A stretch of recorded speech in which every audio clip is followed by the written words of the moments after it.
Shalom,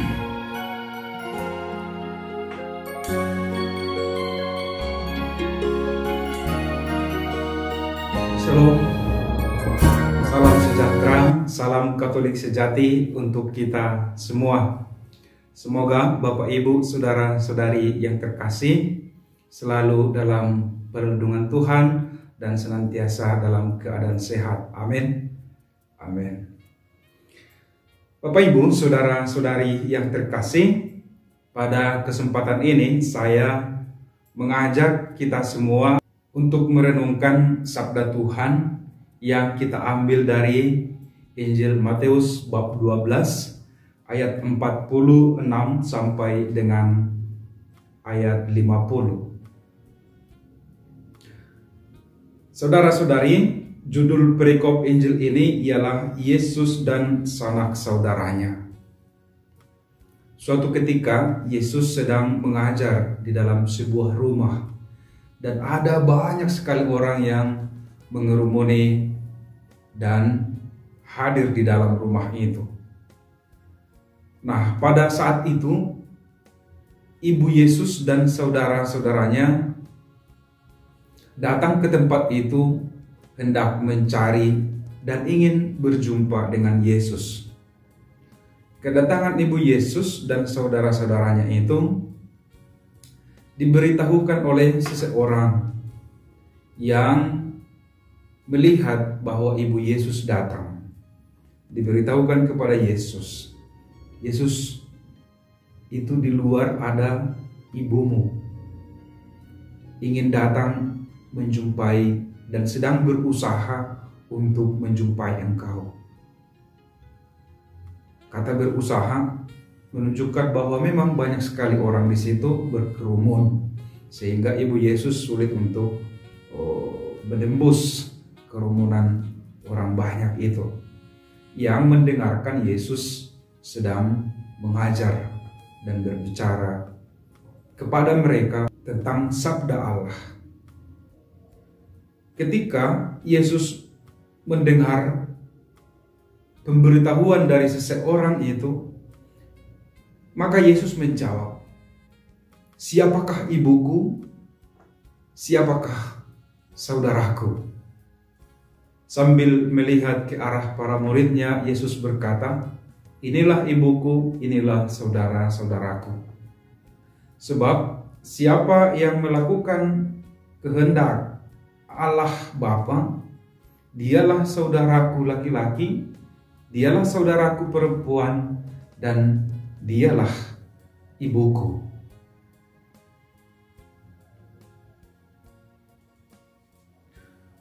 Bapak Ibu, saudara-saudari yang terkasih, apabila kita merenungkan perikop Injil ini, kadang sepintas seperti Yesus seolah-olah melupakan ibunya.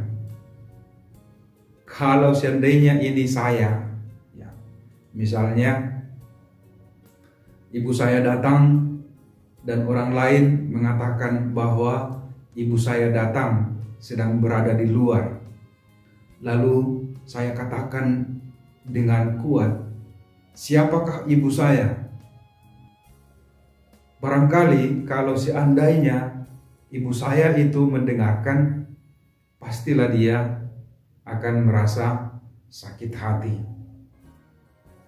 Pastilah dia merasa kecewa karena dia sudah datang dan berusaha mencari saya, dan begitu dia melihat dan menemukan saya, malah saya katakan, "Siapakah ibu saya?" Menurut pemikiran manusiawi, memang bisa saja terjadi kesalahpahaman seperti itu. Tetapi apakah di dalam konteks perikop ini sama peristiwanya? Saya katakan berbeda. Mengapa saya katakan berbeda? Saya akan coba untuk mengajak kita untuk secara bersama-sama merenungkannya. Marilah kita lihat dari awal mulanya. Sejak dari awal mula, Bunda Maria yang adalah ibu Yesus sudah melakukan kehendak Allah Bapa. Yang secara umum kita tahu, yaitu ketika Maria menerima tawaran dari Allah untuk menjadi ibu Yesus. Apa dikatakan Maria? Terjadilah padaku menurut kehendakmu. Maka kata-kata Yesus di sini, siapa ibuku, siapa saudara-saudaraku, bukan membuat Maria menjadi kecewa. Justru Yesus mau menegaskan kembali. Justru Yesus mau mengumumkan kembali kepada publik, kepada orang-orang yang hadir di situ bahwa ya ibu saya itu adalah orang yang melakukan kehendak Bapa. Maka tidak harusnya Maria tersinggung atas apa yang dikatakan oleh Yesus. Sebab yang menjadi saudara-saudaraku, yang menjadi ibuku adalah mereka yang melakukan kehendak Bapa. Dengan demikian, secara otomatis Maria memang menjadi ibu Yesus, karena Maria sudah sejak dari awal mula melakukan kehendak Allah Bapa. Dan karena itulah Maria dipilih untuk menjadi ibu Yesus. Maka tidak ada Yesus di sini menyepelekan ibunya, tidak menghormati ibunya. Enggak ada. Yang ada justru Yesus mau menegaskan kembali, mau mengumumkan kepada publik bahwa ibu saya, Maria, yang melahirkan saya adalah seorang yang melakukan kehendak Allah Bapa, taat secara total kepada kehendak Allah Bapa. Dan itu sudah ditunjukkannya dengan menerima tawaran dari Allah Bapa untuk menjadi ibu manusiawi Yesus yang akan melahirkan Yesus. Sekali lagi, tidak ada di sini Yesus tidak menghargai atau tidak menghormati ibunya yang sudah datang berusaha bersusah payah. Yang kedua, Bapak Ibu saudara-saudari yang terkasih, melalui perikop ini Yesus mau menunjukkan bahwa persaudaraan yang ingin dibangun oleh Yesus di dunia ini adalah persaudaraan yang melampaui hubungan pertalian darah. Justru bukan darah yang menentukan persaudaraan, tetapi sabda Allah. Siapa yang melakukan sabda Allah, siapa yang melakukan kehendak Allah, dialah yang akan menjadi ibunya, dialah yang akan menjadi saudara-saudaranya. Maka persaudaraan yang dimaksudkan Yesus di dalam konteks perikop ini adalah persaudaraan yang melampaui hubungan pertalian darah, di mana persaudaraan itu akan menembus baik suku, ras, maupun negara dimanapun, disatukan oleh salib, disatukan oleh Yesus lewat kebangkitan dan kehidupannya. Itulah yang dimaksudkan oleh Yesus. Maka siapapun saja yang memiliki iman yang sama, iman kepada Allah Bapa, Putra, dan Roh Kudus, mereka adalah satu saudara di dalam iman akan Allah Tritunggal. Dengan demikian, Bapak Ibu, saudara-saudari yang terkasih, kita semua yang telah dibaptis disatukan di dalam satu iman dalam gereja Katolik, dan harus menyadari bahwa kita adalah satu saudara, satu iman di dalam Yesus Kristus. Kita bayangkan itu, betapa indahnya persaudaraan itu yang melampaui hubungan pertalian darah, yang menembus baik suku, ras, maupun daerah, bahkan negara, dunia, kita adalah satu dan sama, bersaudara di dalam Yesus. Maka adalah judul lagu, dalam Yesus kita bersaudara sekarang dan selama-lamanya. Bapak Ibu, saudara-saudari yang terkasih, dengan menjadi saudara, maka gereja menjadi seibu pula dengan Yesus, yaitu kepada Perawan Maria, kepada Bunda Maria. Kita menjadi ahli-ahli waris di dalam kerajaan Allah itu, karena kita sudah menjadi satu saudara dengan Yesus. Maka betapa indah, betapa bahagianya persaudaraan itu. Maka sebagai satu saudara harus saling mencintai, saling memerhatikan, saling menolong, saling menopang, saling bergandengan tangan dalam perjalanan hidup di dunia ini menuju kerajaan Allah yang telah dijanjikan oleh Yesus Kristus itu kepada para murid-muridnya.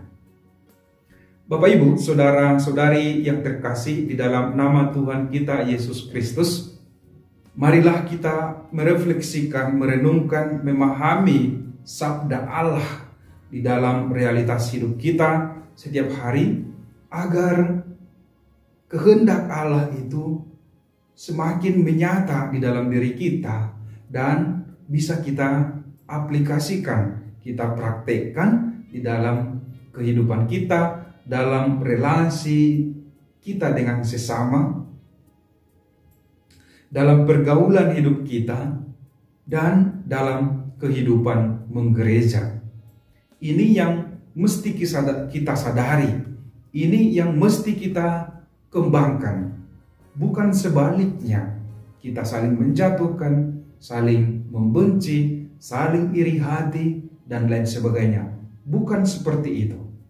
Persaudaraan yang dimaksud oleh Yesus adalah persaudaraan sejati, persaudaraan yang intim, persaudaraan yang saling berbagi kasih, persaudaraan yang saling mengembangkan satu dengan yang lain, persaudaraan yang saling berpegangan tangan menuju kerajaan Allah, saling menopang, saling memperhatikan satu dengan yang lain.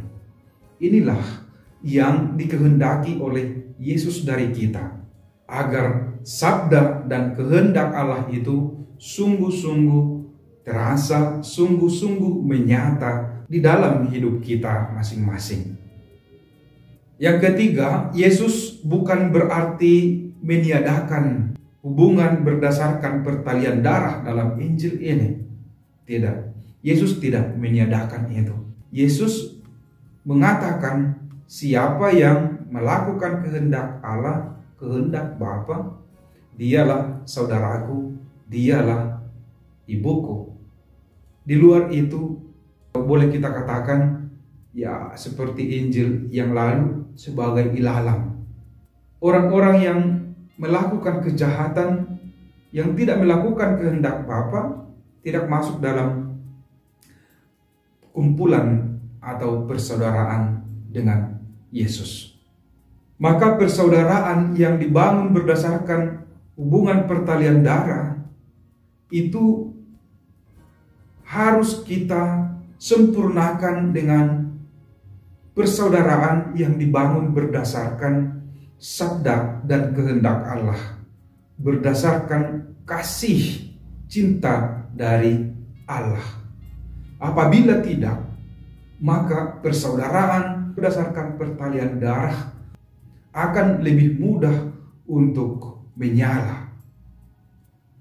Dalam arti gampang menimbulkan pertikaian atau kesalahpahaman. Tetapi persaudaraan yang dibangun dengan pertalian darah mesti kita sempurnakan juga dengan persaudaraan yang dibangun oleh Yesus dengan melakukan kehendak Allah, dengan melakukan sabda Allah di dalam realitas hidup kita masing-masing sebagai satu saudara. Mari Bapak Ibu saudara-saudari yang terkasih, saya mengajak kita untuk membangun relasi persaudaraan di antara sesama kita yang semakin hari semakin mesra, semakin intim, semakin bermakna. Dan sekaligus kita membangun relasi kita, relasi persaudaraan kita dengan Yesus dengan melakukan kehendak Allah Bapa. Dengan demikian kita semua adalah ahli-ahli waris dari kerajaan Allah. Tuhan memberkati, melindungi, menguatkan kita, memberikan kepada kita kebijaksanaan di dalam menjalani kehidupan kita setiap hari, sekarang dan selamanya. Tuhan memberkati. Amin.